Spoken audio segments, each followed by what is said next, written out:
അപ്പൊ അത് ഈ പറഞ്ഞ കുറെ കാലം കൂടുമ്പോഴോ ഈ പറഞ്ഞ പോലെ 12 വർഷം അല്ലെങ്കിൽ അത്രയും സമയം എടുത്തിട്ടൊക്കെയാണ് ചെയ്യുക. പക്ഷെ അത് പലതരത്തിലുള്ള വിശേഷങ്ങളുണ്ട്. ഇപ്പോ നിത്യനിദാനുണ്ട്, എല്ലാ ദിവസവും നടക്കുന്ന ചടങ്ങുകളുണ്ട്. പിന്നെ ഓരോ മാസത്തിൽ നടക്കുന്നത്. അപ്പോൾ ചില ദിക്കില് തന്ത്രി പൂജ അല്ലെങ്കിൽ അങ്ങനെയുള്ള ചടങ്ങുകൾ. പിന്നെ വാർഷികമായിട്ട് ചിലപ്പോൾ ശുദ്ധിക്രിയകള്. അതപ്പോ ഈ പറഞ്ഞ പോലെ ക്ഷേത്രത്തിൽ പല രീതിയിലുള്ള അശുദ്ധികളോ അല്ലെങ്കിൽ മറ്റുള്ള ഇതൊക്കെ വരുമ്പോൾ അത് മാറ്റാനായിട്ടാണ് ഇത്തരത്തിലുള്ള ശുദ്ധിക്രിയകള് അതല്ലെങ്കിൽ ഈ പല രീതിയിലുള്ള ചടങ്ങുകളൊക്കെ നടത്തുന്നത്. അപ്പൊ ഇത് അടിസ്ഥാനപരമായിട്ട് ഇതാണ് ഇതിൻ്റെ ഒരു ക്ഷേത്ര സങ്കല്പത്തിൻ്റെ ഒരു ഏറ്റവും പ്രധാനപ്പെട്ട തത്വം. പിന്നീടാണ് ഈ ഒരു ക്ഷേത്രം ഉണ്ടായതിനു ശേഷം ആണ് ഈ പറഞ്ഞ പോലെയുള്ള ചടങ്ങുകളിലേക്ക് വരുന്നത്. ഇപ്പൊ നേരത്തെ പറഞ്ഞ പോലെ ശുദ്ധിക്രിയകള്. ഇപ്പൊ ഈ നവീകരണ കലശം ആവുമ്പോഴും അതെ, അതിലും ഈ ശുദ്ധിക്രിയകളോട് കൂടിയിട്ടാണ് ചടങ്ങുകൾ ആരംഭിക്കുക. ഇപ്പോ നമുക്കറിയാം, ഇവിടെ നവീകരണ കലശം ഇപ്പോ ഇന്നലെയാണ് ആരംഭിച്ചത്. അപ്പൊ ഇവിടെ വൈകിട്ട് ശുദ്ധിക്രിയകളോട് കൂടിയിട്ടാണ് ഈ ഒരു ചടങ്ങുകൾ ആരംഭിക്കുക. ആ വാക്ക് സൂചിപ്പിക്കുന്നത് പോലെ തന്നെ ശുദ്ധി, അത് എല്ലാം ശുദ്ധീകരിക്കുക എന്നുള്ള അർത്ഥം. അതായത് മറ്റൊരു ഉദാഹരണത്തിലൂടെ പറഞ്ഞാൽ, ഈ ക്ഷേത്രം എന്ന് പറഞ്ഞാൽ ഒരു ഗാത്രമാണ്, അതായത് ശരീരമാണ്, ദേവശരീരമാണ് ക്ഷേത്രം. അത് നമുക്ക് പെട്ടെന്ന് മനസ്സിലാവാനായിട്ട് നമ്മുടെ ശരീരം പോലെ തന്നെ ഉള്ള ഒരു ഇതാണ് ക്ഷേത്ര ശരീരവും. അപ്പൊ അതിന്റെ പല പല അംഗങ്ങളാണ് ഈ പുറത്ത് കാണുന്ന ഈ പല രീതിയിലുള്ള ബലിക്കല്ല്.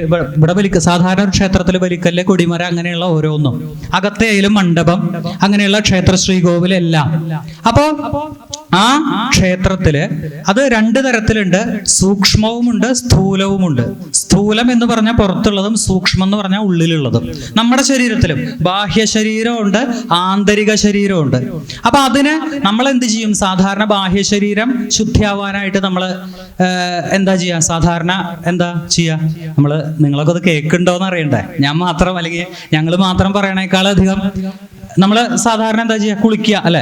അല്ലെങ്കിൽ കാല് കഴുകുക, കൈ കഴുകുക. അപ്പൊ ആ രീതിയിൽ ബാഹ്യ ശരീരം ശുദ്ധിയാക്കുന്ന ഒന്നുണ്ട്. പിന്നെ ആന്തരിക, അതായത് മനസ്സ്, ഉള്ളിൽ ശുദ്ധിയാക്കുന്ന ചടങ്ങ്. അപ്പൊ ഇതുപോലെ തന്നെയാണ് ആ ഒരു ശുദ്ധിക്രിയകളുടെ പറയുമ്പോൾ. ആദ്യത്തെ ദിവസം ഗണപതി പൂജയോട് കൂടിയിട്ടാണ് ഈ ഒരു ചടങ്ങുകൾ ആരംഭിക്കുക. അപ്പൊ ഇന്നലെ ആയാലും ഗണപതി പൂജ എന്നുള്ള ചടങ്ങുകളിലൂടെയാണ് ആരംഭിച്ചത്. അത് ഏത് കാര്യങ്ങളും ചെയ്യുമ്പോൾ ആദ്യം ഗണപതിയുടെ എല്ലാ വിഘ്നങ്ങളും തീരാനായിട്ട് ഗണപതിയുടെ സ്മരിച്ച് ഗണപതിയുടെ വിഘ്നങ്ങളൊക്കെ തീർത്ത് ഗണപതി പൂജ ചെയ്തു. അതിനുശേഷം പിന്നെ 2 ഹോമങ്ങളാണ് നടക്കുന്നത്. വാസ്തുഹോമവും അതുപോലെ രക്ഷോഗ്ന ഹോമം എന്നുള്ള ചടങ്ങുകൾ. അത് വാസ്തുപരമായിട്ടുള്ള ദോഷങ്ങൾ തീരാനായിട്ട് കലശത്തിന് ഇന്നലെ ഇപ്പൊ ആചാര്യവരണം എന്നുള്ള അതിവിശിഷ്ടമായിട്ടുള്ള ഒരു ചടങ്ങ് നടന്നു. അതും തീർച്ചയായിട്ടും ഇത് വളരെ വലിയൊരു വിഷയമാണ്. ശരിക്കും പറഞ്ഞാൽ ഒരു ദിവസം പറയേണ്ട ഓരോ ചടങ്ങുകളും ഉണ്ട്. പക്ഷെ സമയപരിമിതി ഉള്ളത് കൊണ്ട് വളരെ ചുരുക്കിയിട്ട് പെട്ടെന്ന് പറയാണ്. ആചാര്യവരണം എന്നുള്ള ചടങ്ങ് ഇന്നലെ നടന്നു. അത് വളരെ ഏറ്റവും പ്രധാനപ്പെട്ട ചടങ്ങാണ്. അത് നമുക്കറിയാം, ഈ ഒരു ക്ഷേത്രത്തിന്റെ ബഹുമാന്യനായിട്ടുള്ള തന്ത്രിവര്യനെ സ്വീകരിക്കുന്ന ചടങ്ങാണ് ആചാര്യവരണം. അത് നേരത്തെ സൂചിപ്പിച്ച പോലെ ഈ പുലിയന്നൂർ ഈ ആചാര്യവരണത്തെ കുറിച്ച് പറയുമ്പോൾ തീർച്ചയായിട്ടും ആ ഒരു തന്ത്രി കുടുംബത്തെ കുറിച്ചും 2 വാക്ക് പറയേണ്ടതാണ്. കാരണം കേരളത്തിലെ തന്നെ വളരെ പ്രശസ്തമായിട്ടുള്ള തന്ത്രി കുടുംബങ്ങളിൽ ഒന്നാണ് എളവള്ളി പുലിയന്നൂർ മന. പ്രത്യേകിച്ചും വടക്കുന്നാഥൻ, ചോറ്റാനിക്കര തുടങ്ങിയ ഏകദേശം ഒരു 500ഓളം ക്ഷേത്രങ്ങളിൽ താന്ത്രിക സ്ഥാനമുള്ള കുടുംബമാണ് എളവള്ളി പുലിയന്നൂർ മന. അപ്പോൾ അദ്ദേഹത്തിന് ഇന്നലെ ഇവിടെ ആചാര്യനായിട്ട് വരിച്ച് അതിനും ലക്ഷണങ്ങൾ പറയുന്നുണ്ട്. ഈ തന്ത്രശാസ്ത്ര, അതായത് ഇതിന്റെ ആധികാരിക ഗ്രന്ഥമായിട്ടുള്ള തന്ത്രസമുച്ചയമാണ് ഇതിന്റെ ആധികാരികമായിട്ടുള്ള ഗ്രന്ഥം. പൊതുവെ നടന്നു വരുന്നത്, പണ്ട് പ്രപഞ്ചസാരം പല ഗ്രന്ഥങ്ങൾ ഉണ്ടായിരുന്നു. പിന്നീട് തന്ത്രസമുച്ചയത്തിലാണ് ഇതിനെക്കുറിച്ച് എല്ലാ കാര്യങ്ങളും വളരെ വ്യക്തമായിട്ട് തന്ത്ര സമുച്ചയകാരൻ പറയുന്നത്.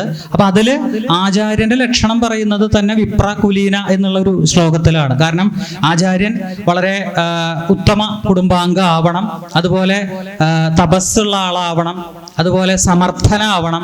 അങ്ങനെ ഈ തന്ത്രശാസ്ത്രത്തിലൊക്കെ പൂർണ്ണമായിട്ടുള്ള അവഗാഹമുള്ള വ്യക്തിയാവണം. അപ്പൊ അത്തരത്തിലുള്ള ഒരു ആചാര്യനെ അദ്ദേഹത്തിന് ആ ക്ഷേത്രത്തിന്റെ ഊരാളൻ എന്ന് പറഞ്ഞാൽ ക്ഷേത്രത്തിന്റെ ഉടമസ്ഥൻ എന്നുള്ള ഒരർത്ഥമാണ്. അപ്പൊ അദ്ദേഹം കൂറയും പവിത്രവും നൽകുക എന്നാണ് അതിൻ്റെ ഒരു ഭാഷ. പക്ഷെ ഇപ്പോൾ നമ്മൾക്ക് സാധാരണക്കാർക്ക് മനസ്സിലാവുന്ന ഒരു ഭാഷയിൽ നേരത്തെ അദ്ദേഹം സൂചിപ്പിച്ച പോലെ അദ്ദേഹത്തെ സ്വീകരിച്ച് ഈ ഒരു ചടങ്ങുകൾ, ഈ നവീകരണ കലശം നടത്തിത്തരണം എന്ന് ഇപ്പോൾ ഒരു ക്ഷേത്രത്തിലാവുമ്പോൾ ആ ക്ഷേത്ര കമ്മിറ്റിക്ക് വേണ്ടി ആ ഊരാളൻ അദ്ദേഹത്തിനെ ഏൽപ്പിക്കുന്ന ഒരു ചടങ്ങാണ് ക്ഷേത്ര ആചാര്യവരണം എന്നുള്ള ഒരു ചടങ്ങ്. വളരെ എളുപ്പത്തിൽ മനസ്സിലാക്കാനായിട്ട്. അപ്പൊ അദ്ദേഹം അത് സ്വീകരിച്ച് പ്രദക്ഷിണം വെച്ച് മന്ത്രം ചൊല്ലി നമസ്കരിക്കുന്ന ഒരു ചടങ്ങാണ് ആചാര്യവരണം എന്നുള്ളത്. അപ്പോൾ അതോടൊപ്പം തന്നെ വിളക്കും അതുപോലെ വാദ്യങ്ങളോടൊക്കെ കൂടി പ്രദക്ഷിണം വെച്ച് നമസ്കരിച്ച് അപ്പോഴാണ് ഒരു ക്ഷേത്രത്തിലെ കലശം നടത്തി തരണം അത് പറഞ്ഞ് അദ്ദേഹം അത് ചെയ്യാമെന്ന് ഏറ്റു. പിന്നീടാണ് ഗണപതി പൂജ, ഞാൻ നേരത്തെ സൂചിപ്പിച്ച പോലെയുള്ള ചടങ്ങുകളോട് ശുദ്ധിക്രിയകൾ ആരംഭിക്കും. അത് ആദ്യത്തെ ദിവസം നേരത്തെ പറഞ്ഞ പോലെ ബാഹ്യമായിട്ടുള്ള, അതായത് ക്ഷേത്രത്തിന്റെ ദേവനായിട്ട് നേരിട്ട് ബന്ധമില്ലാത്ത ചടങ്ങുകളാണ് എല്ലാം ആദ്യത്തെ ദിവസം. കാരണം വാസ്തുഹോമായാലും ശരി, രക്ഷോഘ്നഹോമായാലും ശരി, പിന്നെ വാസ്തുകലശായാലും ശരി, അസ്ത്രകലശം, വാസ്തുബലി, പിന്നെ വാസ്തുപുണ്യാഹം, ഇതൊക്കെയാണ് ആദ്യത്തെ ദിവസത്തെ ചടങ്ങുകൾ. അപ്പൊ ഇത് കഴിഞ്ഞാൽ പിറ്റേ ദിവസമാണ് ബിംബശുദ്ധി ക്രിയകൾ നടക്കുക. അപ്പൊ ആദ്യത്തെ ദിവസം നേരത്തെ പറഞ്ഞ പോലെ നമ്മുടെ ശരീരമായിട്ട് നമ്മളത് കമ്പയർ ചെയ്ത് നോക്കുമ്പോൾ ആദ്യം പുറത്ത് നമ്മൾ ശുദ്ധീകരിച്ച് പിന്നെ ഉള്ളിലുള്ള കാര്യങ്ങൾ ശുദ്ധീകരിക്കും.